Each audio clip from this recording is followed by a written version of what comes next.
Thaisa, primeiramente, antes da gente começar a abordar um pouco mais sobre sua área, a área que você exerce, eu gostaria de voltar lá no passado e entender mais ou menos com você como que era a sua vida antigamente, como era a época, às vezes, antes ali da própria faculdade em si, o que talvez te motivou, o que que você, qual que foi o estralo que despertou em você para você começar a seguir para esse meio? Era a sua primeira graduação ou não?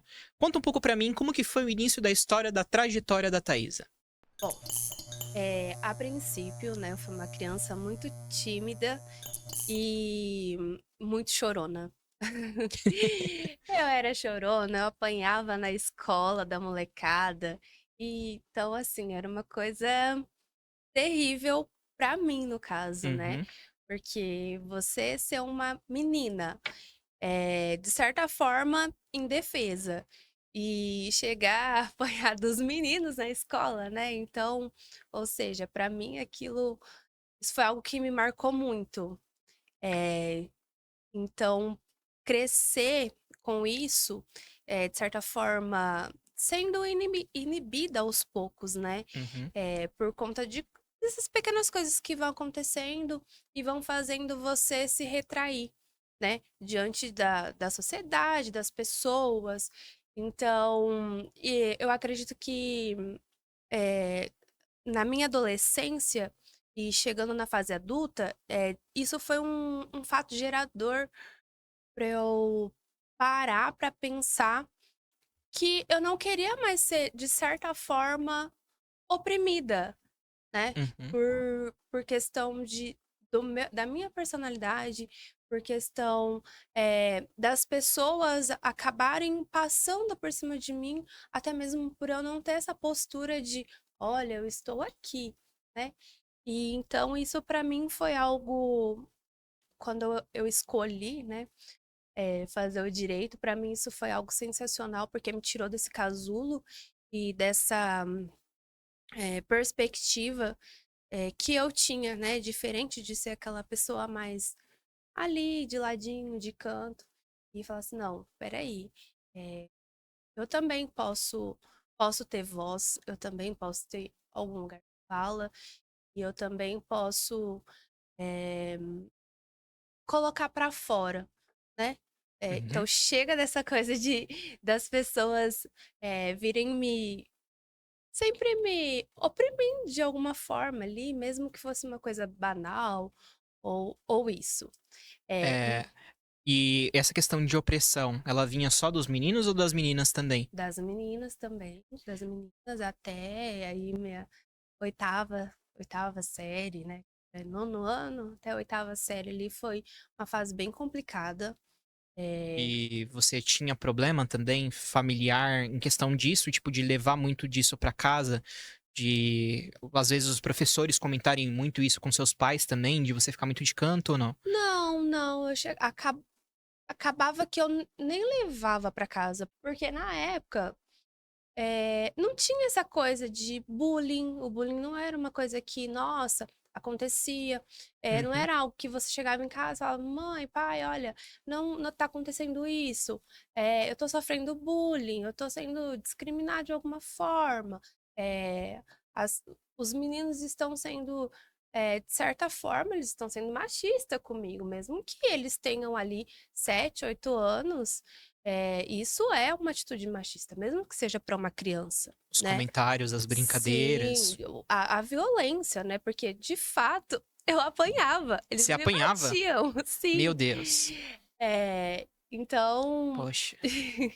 então assim, você chegar em casa, você falar isso, aí a sua mãe tomar providência, mas as coisas não paravam, era um ciclo que não parava, que continuava. Então você eh, chega uma hora que você fala assim, tá bom, cansei. Como você sabe, vou me render a isso e uma hora vai parar, né? Mas as coisas foram se acalmando, foram, né, tomando outro rumo. Se prolongou um pouquinho aí, é, mas na época mesmo em si, Uhum. era algo que não era tão discutido, que não se levava para a direção, que não tinha essa coisa de vamos fazer um boletim de ocorrência, ou isso é uma atitude inaceitável. Porque não tinha as informações que nós temos hoje. E não tinha essa coisa de, olha, a violência escolar acontecendo, né? Uhum. Então, muito triste isso, né? Claro, não só para mim, como para outras crianças que também passaram por isso. Mas para a sociedade de hoje, eu acho importantíssimo, né? Essas Sim. informações e você levar e você entender que não é normal e não é natural. Violência jamais. Jamais. E mesmo que muitas falam, né, o que não te mata te fortalece, não é por isso que a gente merece passar por tudo isso também, né? De maneira alguma. E você teve momentos positivos também? Você era do tipo também que tinha amigos nessa época também? Tinha pessoas que te apoiavam e estavam com você mesmo também diante de todos esses acontecimentos? Sim, sim, tinha as minhas melhores amiguinhas, né? Meus amigos. Eu era uma criança muito competitiva. E eu acho que talvez até por isso Hum, eu sofria um pouco desse bullying, né? Porque eu era destaque nas salas de aula por ser a melhor aluna. o estereótipo nerd. Sim, eu gostava muito de ler, então às vezes eu não dava espaço para as outras crianças, porque a professora falava, quem quer ler? Eu era a primeira a levantar a mão e chegou no nível da professora falar, Thaís, você não, deixa a outra pessoa.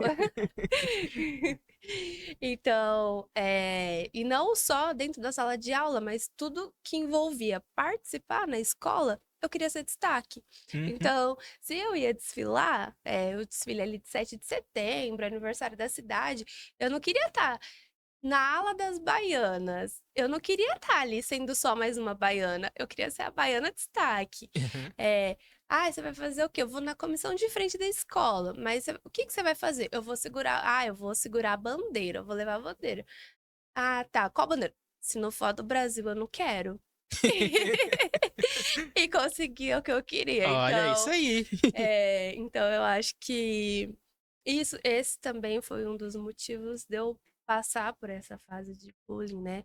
De Uhum. ter de certa forma, sofrer essa violência.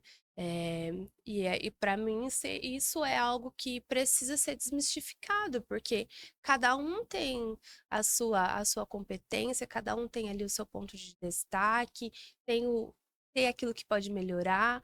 Uhum. E eu acredito que tem lugar para todo mundo, né? Sim, um espacinho pra cada um. Sim. E aí você já ingressou em direito assim que você terminou o ensino médio? Não, na verdade eu não gostava. Quando eu passei da fase da oitava série, o Certo. colegial para mim foi muito maçante.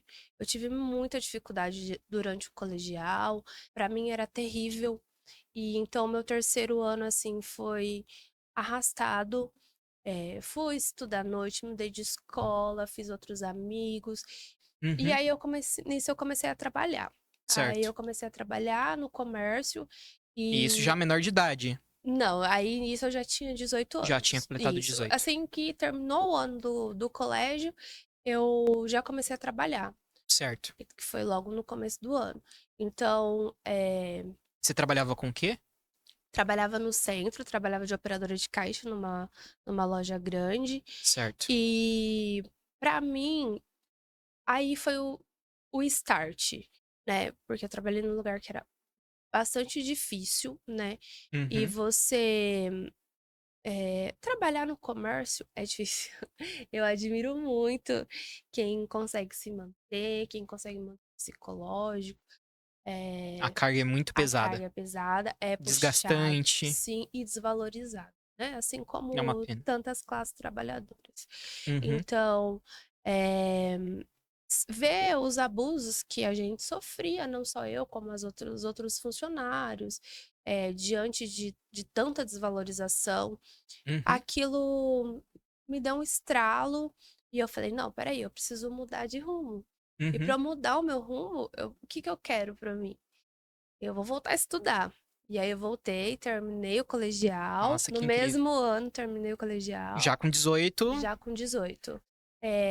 Já prestei o vestibular. E Uhum. na época eu prestei o vestibular para fazer serviço social. Hum. E aí eu falei, não, vou fazer serviço social, é o que eu quero agora, é o que dá para eu fazer, é o que dá para eu pagar. E E o que que te motivou a fazer o serviço social? O que que você tinha? porque eu tinha eu tinha essa concepção de poder ajudar. Certo. E De fazer o bem. isso. E quando você escuta a palavra serviço social, Uhum. e você fala, ah, porque eu gosto de ajudar as pessoas. Mas o serviço social não é ajudar as pessoas. É Certo. muito mais do que isso. E é uma área muito difícil. Muito Uhum. difícil. Então, eu falei, não, vou fazer serviço social, que eu vou ajudar as pessoas. Eu tinha essa ideia aí meio romantizada do que é ajudar as pessoas, né? Uhum. Então, já prestei o vestibular, passei. E aí eu comecei, fiz 1 ano de serviço social. E eu falei, não, eu não quero mais isso pra mim. Porque é uma área 100% dependente, né? Dependente do estado, dependente do município, dependente de verbas públicas. Uhum. E você trabalhar na área privada também não chega a ser uma coisa fácil. Então, quando eu me deparei com isso, eu falei, eu não vou poder fazer muito. E não é o que eu quero. Você entrou com uma mentalidade e no meio do caminho você acabou tendo Sim, concepções diferentes. sim. Assim, em 1 ano foi o suficiente para eu perceber que eu falei, não, eu não quero, porque para mim é uma área que essa dependência da assistente social é, me, me tira, deixou de ser uma coisa romantizada para mim, né? Disse, não, eu não posso ser. Como que eu vou ajudar as pessoas se eu dependo de outras pessoas? É uma cadeia de, de atos. Quase o nível heróico, né? Vai Sim, subindo e sim, escalonando. isso. E aí você se deparar com, por exemplo, com uma família ali em estado de extrema pobreza, em que Uhum. a mulher tá ali, o marido e os filhos, sofre violência doméstica, não tem um trabalho registrado, os filhos não conseguem ir para a escola, passa necessidade, passa fome, às vezes não tem água, não tem dia, é, e você depender do Estado para conseguir mudar essa situação ou ao menos amenizar, é muito difícil. Imagina. Então, quando eu me deparei e eu vi que a realidade era essa, eu falei, não, eu vou escolher outra coisa. E aí eu falei, agora eu vou prestar concurso. Perfeito. Aí eu fui pro direito. Aí eu já tranquei e comecei a fazer direito. Já tranquei e decidi tudo o que eu queria fazer, né? Uhum. É,